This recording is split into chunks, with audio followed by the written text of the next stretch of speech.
En realidad, presentarlo a Santiago Kovadlov para mí es un enorme placer y un orgullo realmente. Santiago es casi un amigo de la casa, lo hemos ya escuchado y cada vez que lo hemos hecho hemos sido enriquecidos. Es, filósofo, lingüista, entre muchas otras cosas, que en realidad lo que a mí me produce, mucha admiración es esto. Santiago es un agudo y profundo observador del hombre y de la sociedad. Y a pesar de eso, ha podido sostener una mirada esperanzada, casi misericordiosa, diría, sobre nosotros, sobre la sociedad. En lo personal creo que eso habla más de Santiago, pero así todo, poder tener una mirada, yo diría bondadosa, sobre la sociedad es algo que a mí me inspira una enorme admiración. Así que es un placer y bueno, te escuchamos.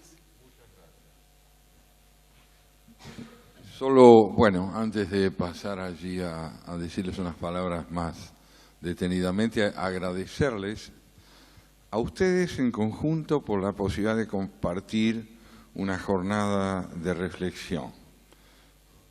Pensar es una actividad infrecuente y es conveniente preguntarse en algún momento por qué. Porque pensar es aventurarse en el terreno de aquello que todavía no ha alcanzado un perfil nítido.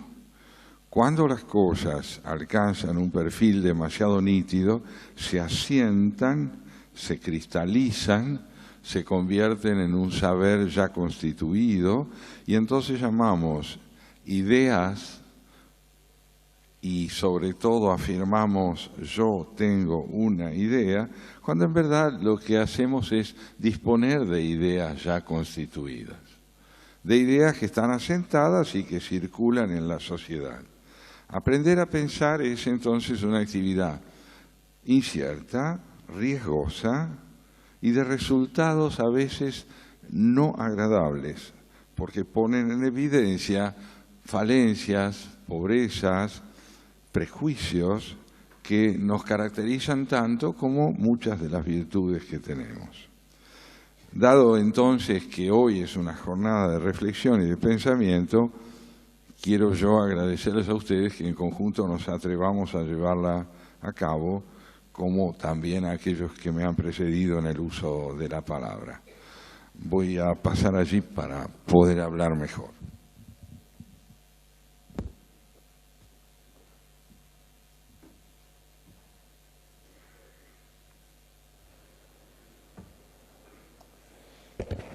Yo quisiera unir a este agradecimiento inicial a los organizadores de estos encuentros, porque son hombres y mujeres que insisten. Si es cierto que yo he venido aquí ya varias veces, más asombroso que eso es que haya gente que insista y me dé la oportunidad de que yo venga. ¿En qué insisten quienes organizan un foro como este? Insisten precisamente en no encerrar la realidad, ni en la premura que muchas veces lleva a un optimismo ligero, ni en el pesimismo que normalmente consiste en darse por vencido delante de una tarea que pide perseverancia, aun cuando se muestra empecinada en defraudarnos. El hombre, la existencia, es insistencia.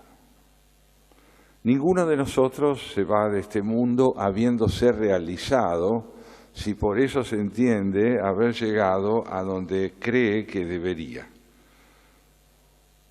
El hombre es tarea, es un esfuerzo incesante. Y a diferencia del animal que tiene su porvenir clausurado por el instinto, el hombre tiene su porvenir abierto por el deseo. Y el deseo no se sacia jamás. El deseo es anhelo de más, pero no solo en el sentido vulgarmente asociado a la acumulación y a la acumulación de bienes. El deseo es anhelo de perfeccionamiento. Cuando nosotros hablamos, nos dirigimos a una persona que nos atrae o nos gusta, le decimos, te quiero, pero te quiero quiere decir no te tengo. Te quiero, no te tengo. Querer es anhelar más cercanía con aquel que de algún modo está con nosotros. El español como idioma es en este sentido muy rico, ¿no? En todas las lenguas, amar y querer dejan de ser sinónimos. En español no son sinónimos. Querer es anhelar más de aquel que ya nos dio todo. Entonces, ¿en qué quedamos? Si nos dio todo, ¿qué más queremos de él? Es que no hay manera de tener todo de aquel que nos da todo. Si lo amamos, no podemos terminar de concebirlo como alguien que ha agotado su posibilidad de entrega. Por eso un buen vínculo es una tarea, es una búsqueda incesante de proximidad y cercanía. Si a este concepto del querer en el orden amoroso o de un vínculo personal lo ampliamos al terreno de una nación, querer ser argentinos, en sentido genérico, es no terminar de constituirnos nunca como tales. Y esto no solo es un hecho, debe ser una aspiración. Debe ser una aspiración, un perfeccionamiento perpetuo de aquellos valores que permiten entender que ningún compatriota puede ser materia de dominio por parte de nosotros.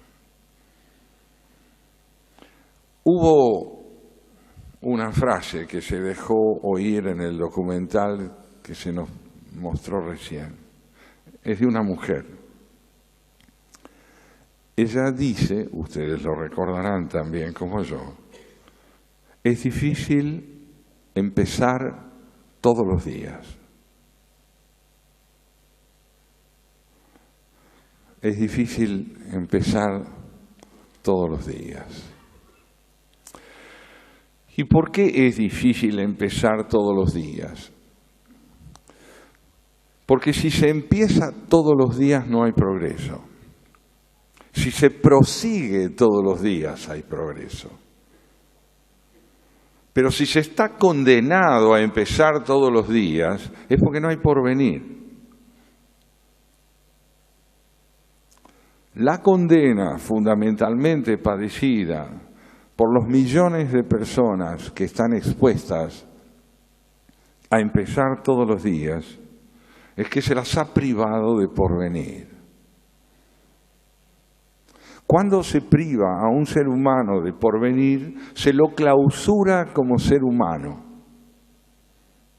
y por lo tanto se lo bestializa.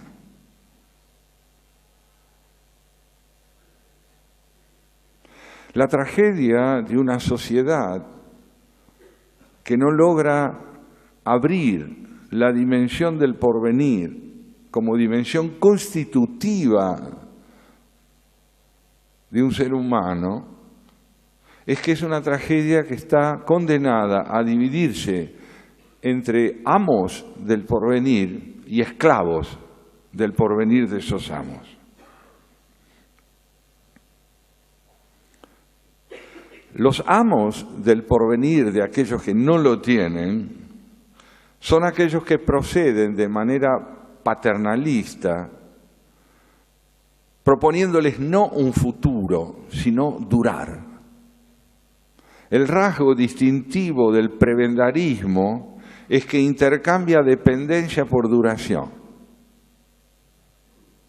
Intercambia dependencia por duración. Uno entrega su vida no a cambio de un porvenir, sino a cambio de la duración, es decir, de empezar todos los días, de volver a tener que vivir en el marco de un eterno presente. La diferencia entre el hombre nómade y el hombre sedentario, dos dimensiones decisivas de nuestra evolución como especie, es que el hombre sedentario deja de vivir empezando todos los días. El nómade se levanta todas las mañanas por primera vez y dibuja en la pared de su cueva el perfil de un bisonte cada mañana para salir a cazarlo. Si lo caza es porque el dibujo estaba bien hecho. Si no lo caza es porque el dibujo estaba mal hecho. Entonces tiene que volver a dibujar. Ahora, ¿qué ocurre cuando no lo caza? Cuando no lo caza, se acabó la actualidad, es decir, se abre la incertidumbre del durar. Como la vida dura un día, que equivaldría a lo que puede comerse del bisonte, todos los días es preciso volver a empezar. Cuando se vuelve a empezar, aún no se es suficientemente humano. El hombre sedentario, el hombre del Paleolítico superior, el que se establece, cuenta con futuro porque puede prever. Es decir, sabe que no va a sembrar en noviembre. Hablo de Europa, claro. No va a sembrar en noviembre, va a sembrar en junio, en julio. Tiene idea de lo venidero, pronosticado por su capacidad de previsión. Es un hombre que cuenta con el tiempo y puede calcular y prever, tiene futuro. Ese tránsito del nomadismo a la vida sedentaria es la primera configuración del tránsito de la condición inhumana a la humana.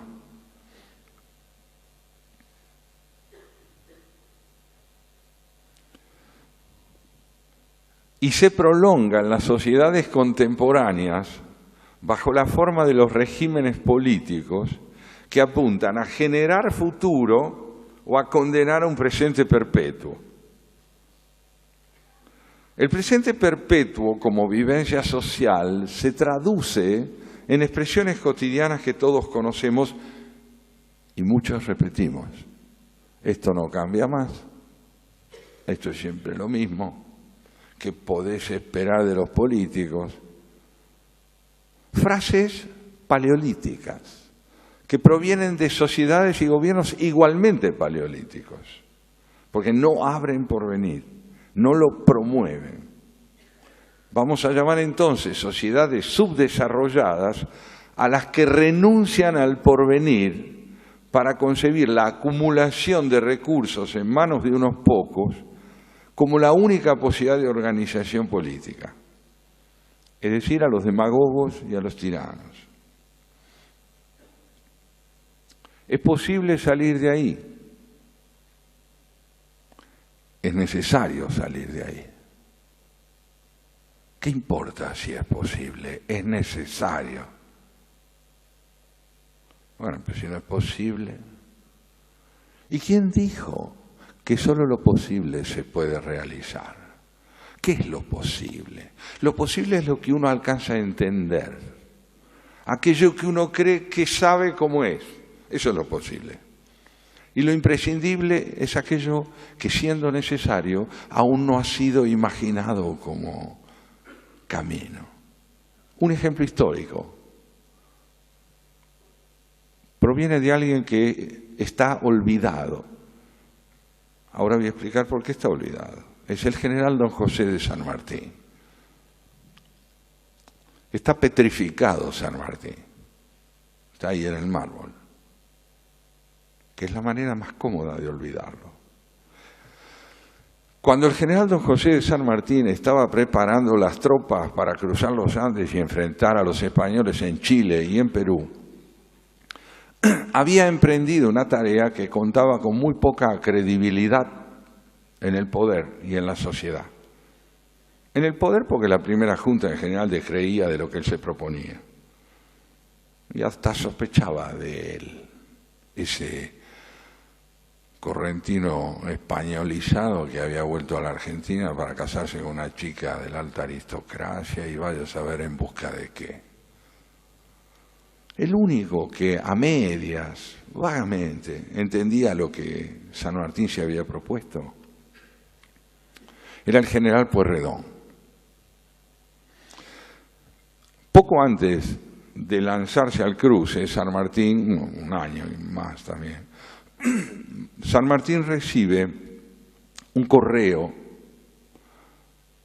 del general Pueyrredón que dice literalmente así: estimado general y brigadier don José de San Martín, le informo que en 3 meses aproximadamente va a recibir usted 209 caballos, 604 mulas, tela en abundancia para los uniformes de invierno, 2.000 municiones para rifles de bayoneta y 400 bayonetas. Y no me pida más, carajo, porque lo que usted quiere hacer es imposible.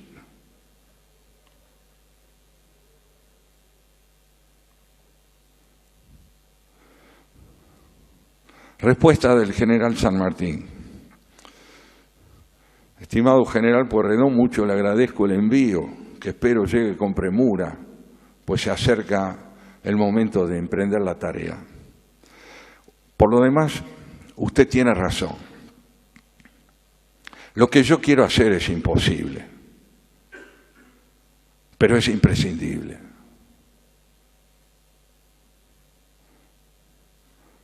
Si no entendemos la diferencia entre lo posible y lo imprescindible, don José de San Martín está en el mármol. ¿Qué queremos nosotros? ¿Emprender lo posible? Mientras querramos lo posible, estamos perdidos. Mientras no hagamos posible lo imprescindible, estamos perdidos. Mientras no corramos el riesgo de lo imprescindible, estamos perdidos.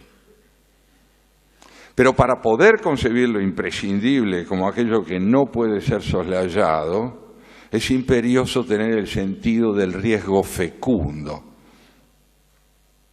del riesgo que vale la pena correr.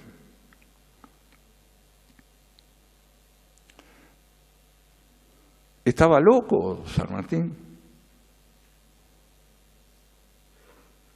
¿Que era un general irresponsable? ¿Contaba acaso con un ejército de profesionales capacitados? No. Ni estaba loco, ni lo seguían miles de hombres militarmente capacitados. Lo seguían hombres persuadidos por su comandante en jefe de que el porvenir se conquista, no está abierto. Se lo abre, pero para abrirlo hay que tener conciencia del encierro en que se está. Para tener conciencia del encierro en que se está,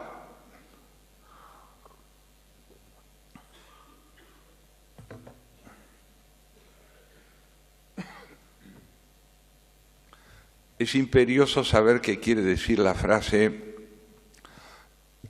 es difícil empezar todos los días.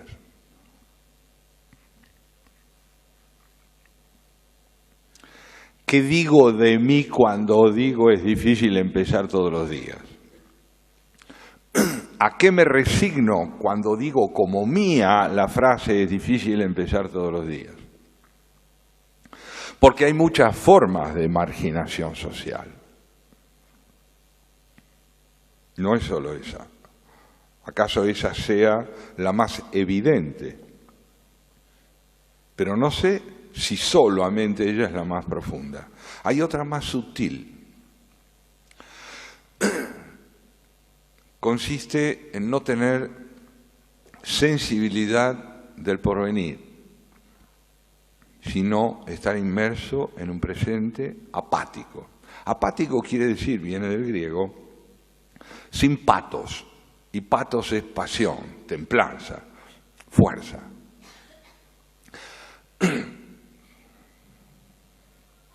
Yo titulé esta exposición La Argentina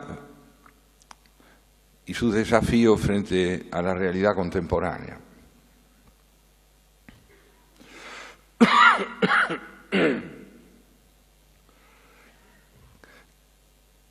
Hay, creo, dos maneras de estar situados en el tiempo. Una es ser coetáneos de una época, coetáneos, y la otra es ser contemporáneos.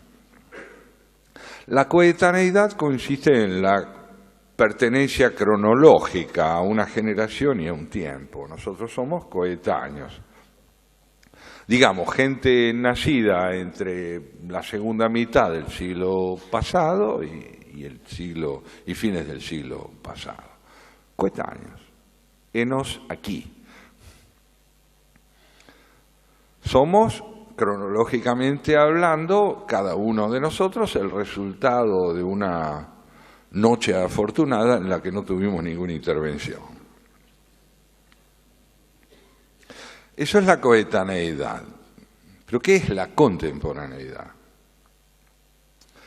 Ser contemporáneo significa haber advertido cuál es la relación entre nuestros proyectos personales y el mundo en el cual nos toca intentar llevarlos a cabo. ¿Cuáles son los rasgos distintivos de ese tiempo, de ese mundo? Cuando se interpenetran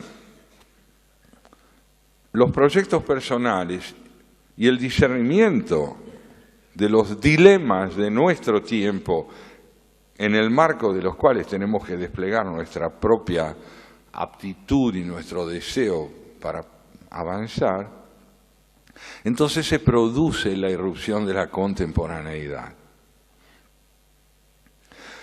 Les voy a dar un solo ejemplo, se pueden dar muchos. Pero, por ejemplo, cuando nosotros decimos que Stravinsky es un músico contemporáneo, ¿no es cierto? ¿Qué queremos decir? Que es un músico que, al ser oído, permite advertir la tradición musical de la cual proviene y la originalidad personal con que se situó en esa tradición para generar una propuesta nueva. El cruce entre tradición y vanguardia permite entender que Stravinsky es un músico contemporáneo. Cuando leemos a Jorge Luis Borges, cuando lo leemos, también advertimos que es un escritor contemporáneo.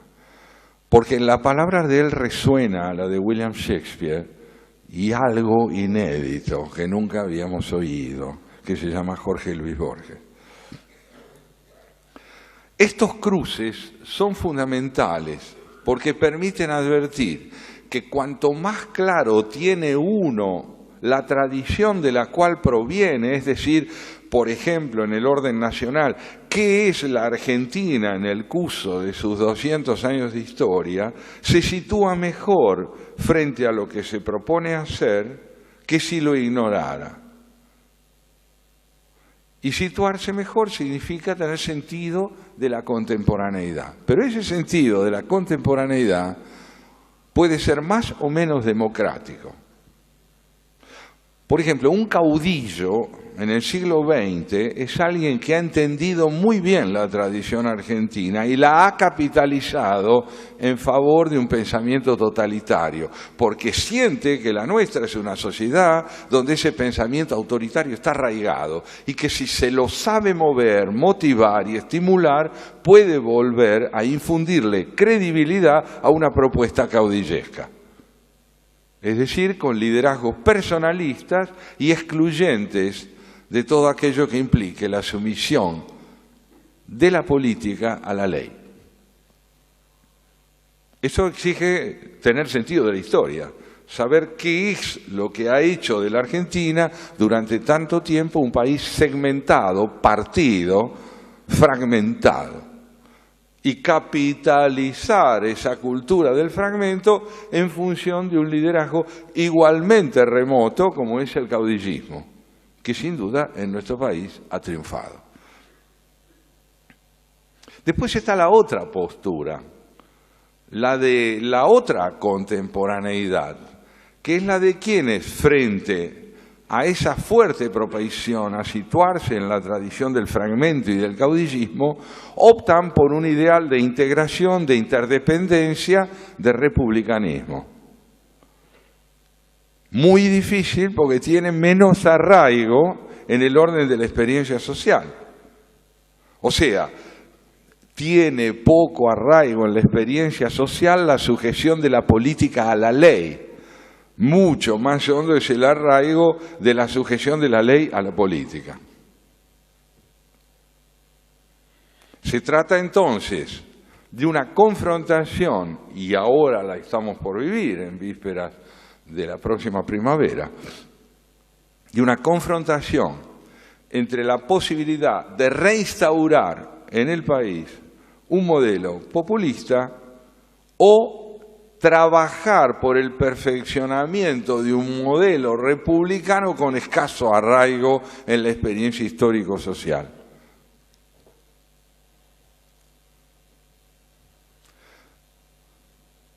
Una cosa es que confronten dos fuerzas en el marco de un mismo sistema político.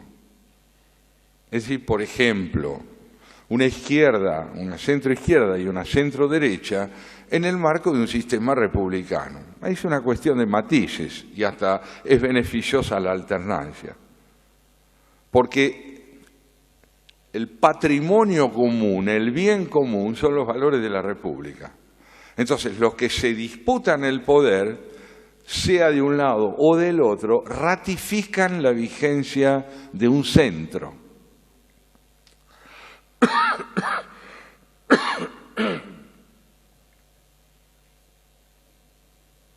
El centro es el repertorio de valores compartidos por la izquierda y la derecha. Es lo que tienen en común. Entonces, que gane uno u otro da, en un sentido, lo mismo. Lo mismo, cada uno de ellos propenda a perfeccionar ciertos aspectos que el otro no ha tomado tan en cuenta. Pero cuando el sistema no es común, cuando no se trata de un mismo sistema político, sino que se trata de una disputa entre sistemas, entonces ya no estamos delante de una elección convencional. Estamos delante de dos caminos, de los cuales lo más pobre que se puede decir es que uno es bueno y el otro es malo. Esto es renunciar al pensamiento. Son categorías que nos sirven, son categorías maniqueas. Mucho más interesante es tratar de ver qué relación tiene uno con el pasado y qué relación tiene el otro, qué concepto de lo imprescindible tiene uno y qué concepto de lo imprescindible tiene el otro. Uno de ellos descansa sobre una cultura fuertemente arraigada en el país, que es la del caudillismo. El otro no, el otro descansa sobre un modelo que está sentado en un papelito, como lo llamaba don Juan Manuel de Rosas, llamado Constitución. Rosas llamaba papelito a la Constitución Nacional y se lo dice a Juan Bautista Alberdi cuando Alberdi lo va a visitar en Inglaterra. Él va como embajador plenipotenciario de Urquiza y lo va a ver allá a Inglaterra. Entonces le pregunta a Alberdi a Rosas, y dígame, general, ¿usted volvería a ejercer el poder allá? Dice, no, yo ya está, lo mío ya pasó. Ahora ustedes tienen el papelito ese que usted anduvo escribiendo también. Bueno, el papelito sigue siendo un papelito. Convengamos que nuestra subjetividad en términos de estructuración moral, ética, cívica primordialmente, ha hecho aún de la Constitución lo que está frente a nosotros, no en nosotros.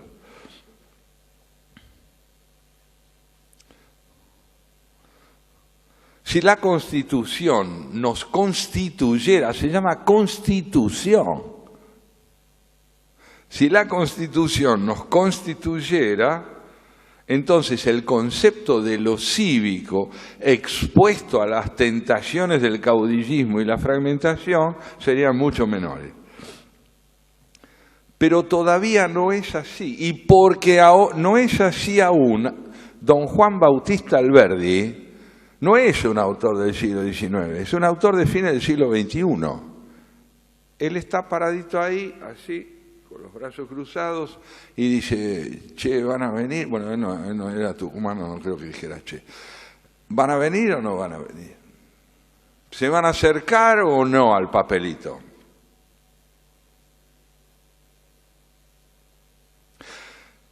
Estas dos perspectivas, que incluye el concepto de contemporaneidad, se diferencian en que una descansa en la repetición, en la monotonía. Es un término musical, monotonía, ¿no? La monotonía vuelve previsible el sonido. Cualquiera que sepa un poco de percusión sabe que esto es así. La monotonía convierte a lo que suena en previsible. Cuando la política es monótona, nosotros podemos presumir que sabemos lo que va a pasar.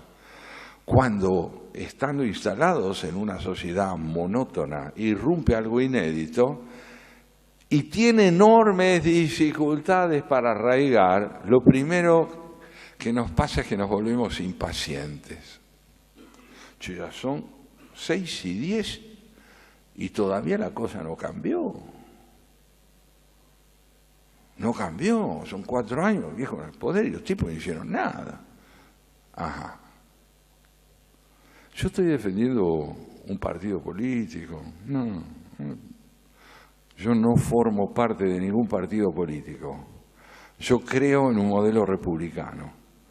Pero si no ha servido para nada, no lo pudieron instalar todavía. Eso es imprescindible, no sé si es posible. Es constitucional, no sé si es viable. ¿Y para qué sirve creer en eso si las dificultades son tantas? Pregúntenle al otro bando para qué sirve un pueblo que se impacienta con la ley. La rentabilidad política de lo que está asentado indica que el caudillismo tiene más porvenir que la república. Pero la república como proyecto ha irrumpido nuevamente en el país, dando pruebas de dificultades enormes para poder arraigarse. La pregunta es si vale la pena jugarse por eso, pacientemente por eso. Y cuando uno tiene que responder a la pregunta de si vale la pena jugarse, es bueno recordar actitudes que han tenido quienes nos precedieron ejemplarmente en el país. Uno de ellos fue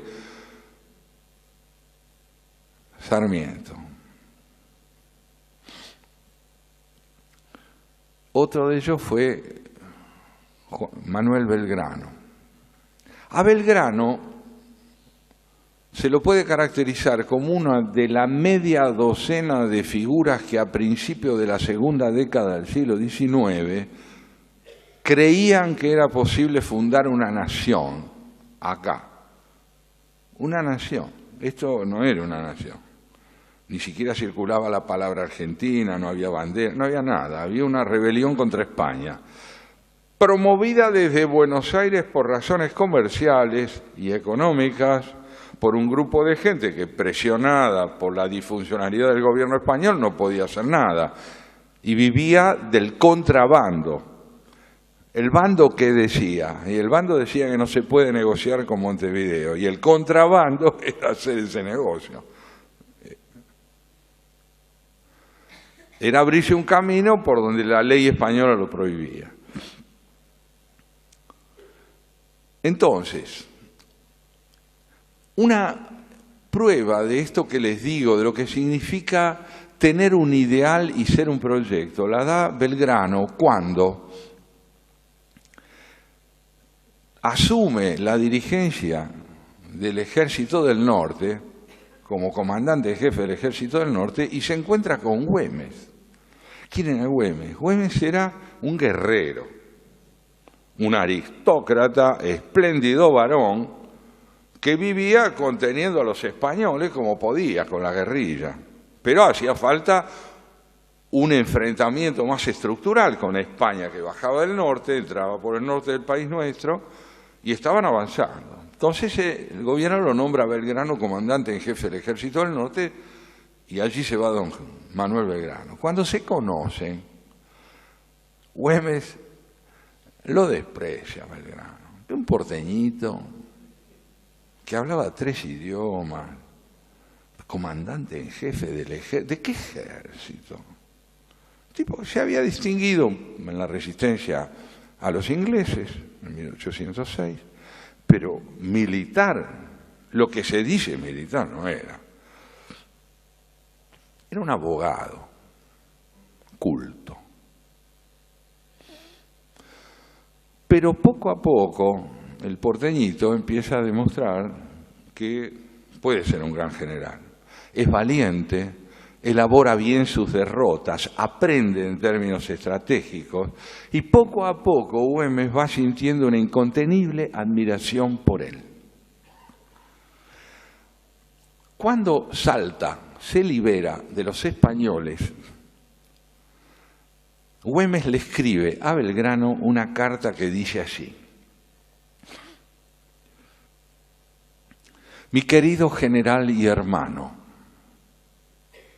debo decirle con satisfacción que con la paisanada hemos expulsado a los godos de Salta, pero no consigo que la paisanada me vaya a pelear al Tucumán, porque dice que Salta ya es libre.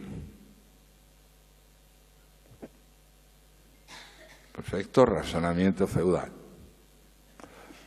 Respuesta del general Belgrano: mi querido general y hermano don Martín de Güemes, me convence a la paisanada de que Salta queda en Tucumán. Firmado comandante en jefe del ejército Manuel Belgrano. ¿Qué tenía en la cabeza este muchacho? Tenía la idea de federalismo, de interdependencia y de nación, que no tenían ese gauchaje maravilloso al que tanto le debemos, pero no la tenía, porque su cultura era colonial y española, y razonaba segmentadamente. Mi casa es Salta, por lo tanto levanto un muro alrededor y se terminó. El otro no, dice, Salta queda en Tucumán, Tucumán queda en Catamarca, Catamarca... 6, 7 personas tenían eso en la cabeza, San Martín entre ellos, pero eran pocos. Incluso el 9 de julio de 1816, Belgrano se opone a la idea de que la independencia expresara otra cosa que la unidad de las provincias. Pero hay mucha resistencia en las provincias a confiar en un proyecto que además está muy alentado por Buenos Aires, que es la nueva Cádiz, que aspira a tener hegemonía sobre las demás provincias. Nos cuesta la unidad, nos cuesta la interdependencia, nos cuesta el prójimo, ese del basural, nos cuesta el prójimo. Ahora, mientras el prójimo nos cueste, y ese sufrimiento solo sea el de él, uno es menos que uno. Porque 2 viene antes que 1. Uno resulta de 2. Uno no viene antes que dos. Dos quiere decir, del encuentro nace el sentido de mi vida personal. De lo que soy con otro nace mi sentido. Y mientras pertenezcamos a la cultura del segmento, habrá uno que seguirá diciendo, síganme, o voy por todo, y los demás seremos nadie. Seremos parte de esa masa indiferenciada a la que alguien llamó una vez, no hace mucho tiempo, cuando dijo, yo soy la madre de 40 millones de argentinos. La madre. ¿Hijos de qué somos nosotros?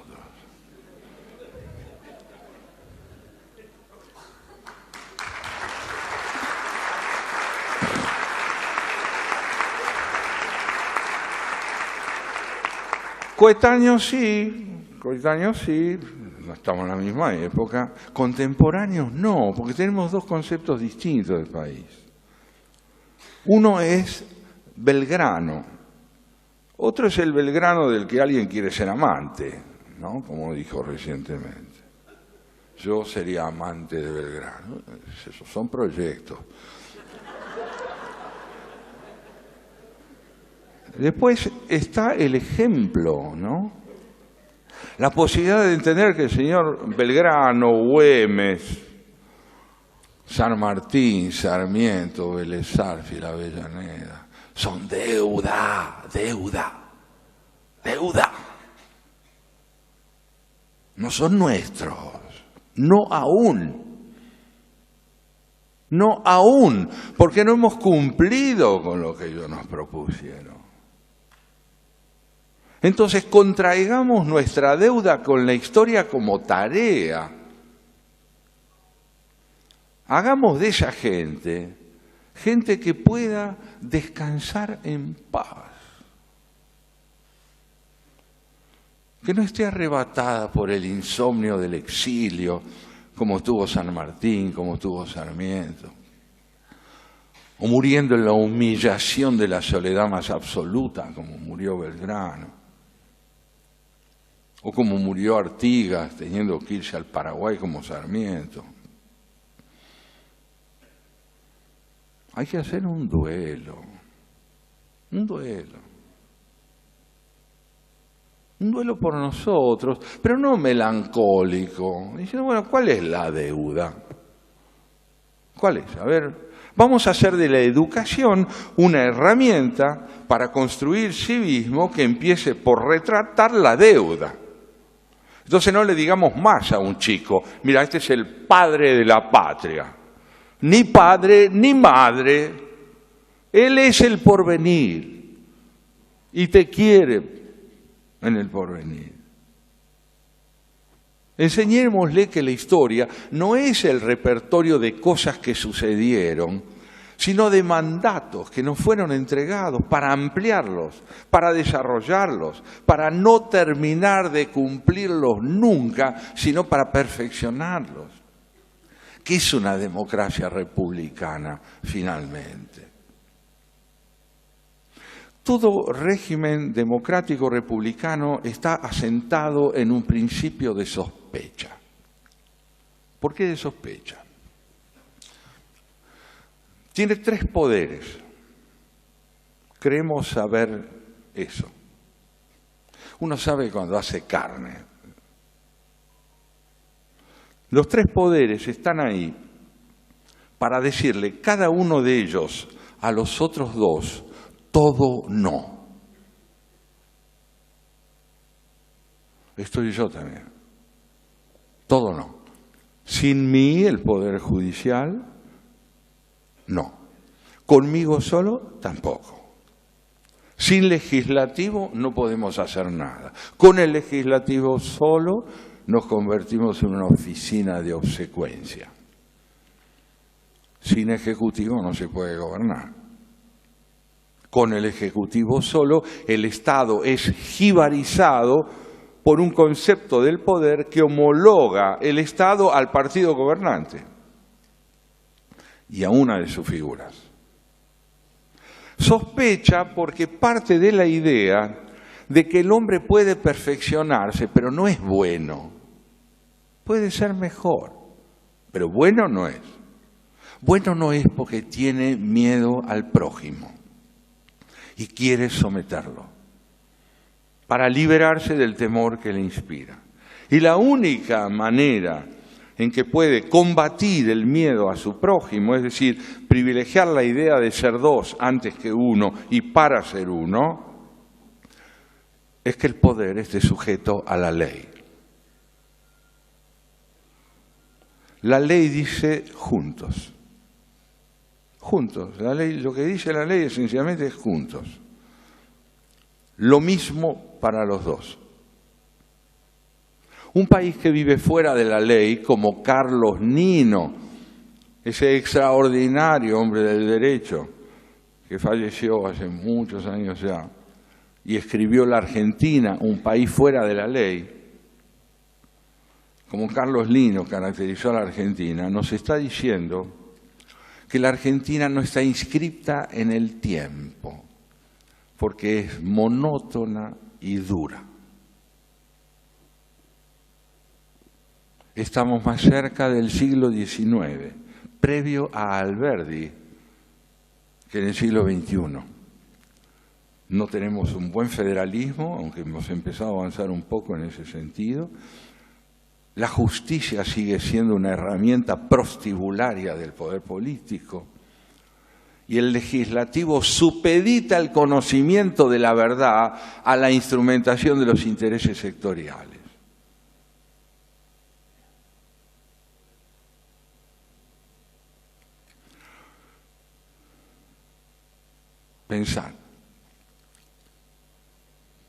Pensar como hombres y mujeres esperanzados, es decir, descubriendo matices en realidades que parecen monolíticas. El optimista y el pesimista, lo he dicho mucho y vale la pena repetirlo, son idénticos, los dos saben lo que va a pasar. Uno dice, todo esto cambia, banda fenómeno, y el otro dice, esto no cambia nunca más. Los dos tienen la misma idea del futuro, que es lo inequívoco. El hombre esperanzado, la mujer esperanzada, son los seres del sí pero. Sí pero quiere decir, che, ¿viste vos que está todo el mundo? No, todo el mundo no. Muchos, tal vez una mayoría, pero hay minorías activas que están trabajando.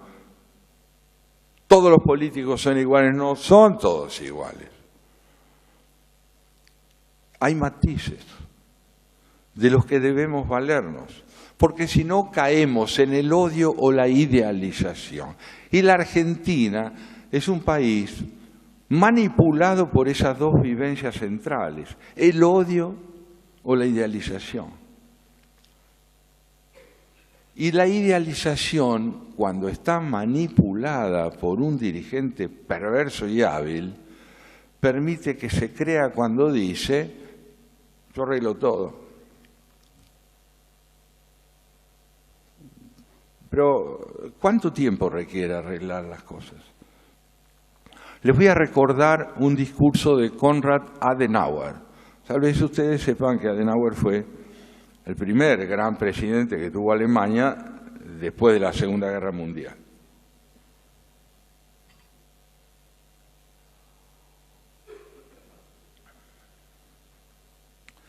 En el primer discurso que pronunció Adenauer dirigiéndose al pueblo alemán después de la derrota nazi, dijo lo siguiente: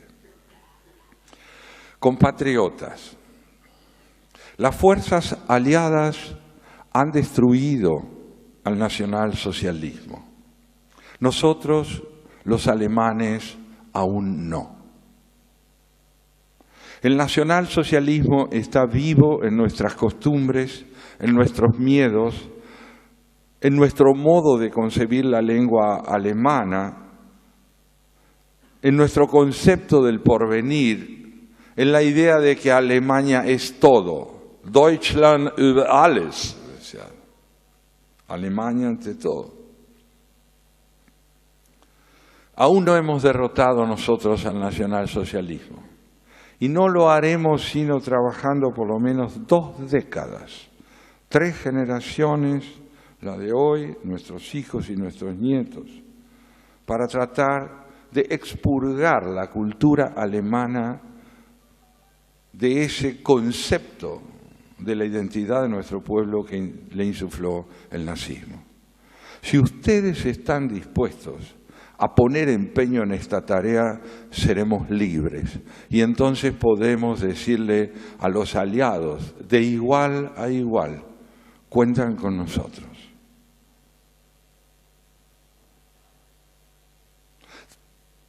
¿Dónde hay que estar situado para tener el coraje de hablarle así al pueblo que a uno lo ha elegido? Porque si a uno lo eligieron, es porque lo sienten representativo de algo distinto de lo que se padeció. Y sin embargo, ese ser elegido porque era distinto del nacionalsocialismo, le dice al pueblo que lo elige, no somos aún lo que ustedes quieren. Somos tarea, somos trabajo, somos la convicción, podemos ser la convicción de que lo imprescindible debe ser llevado adelante. Muchas gracias.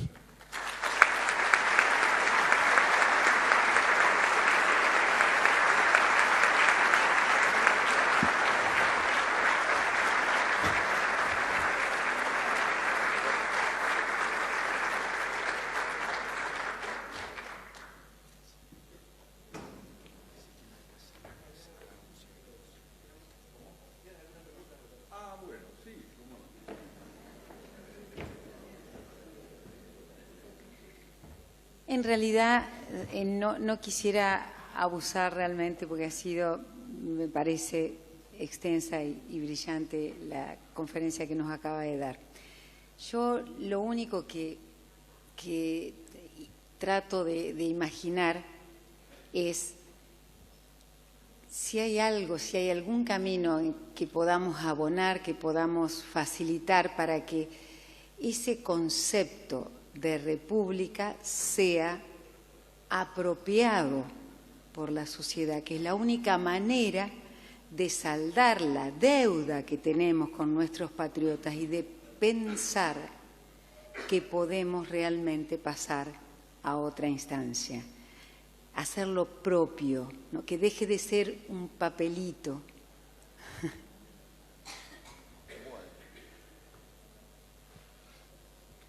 Yo espero que nunca nos apropiemos, nunca, de nada, menos el de creer que uno sabe quién es, ¿no? Uno es aproximadamente uno mismo.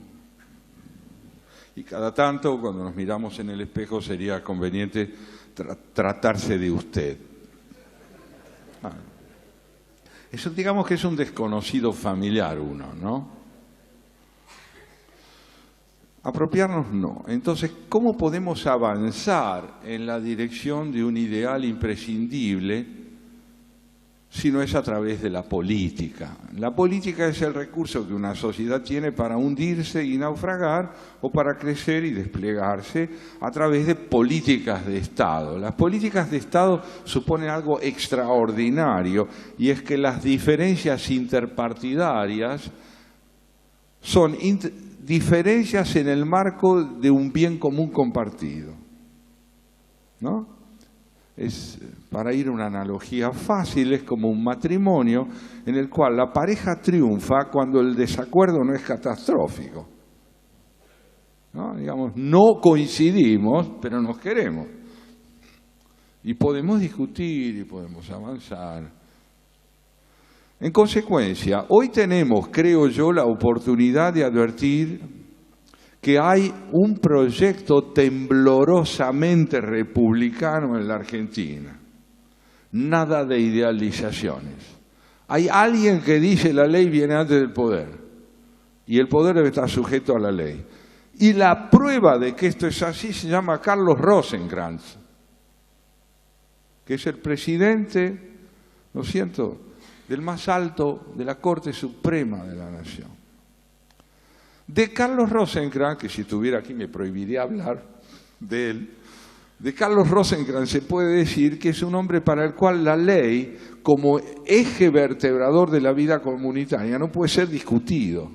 Porque si se puede discutir que eso es la ley, entonces podemos discutir todo y comprar y vender todo.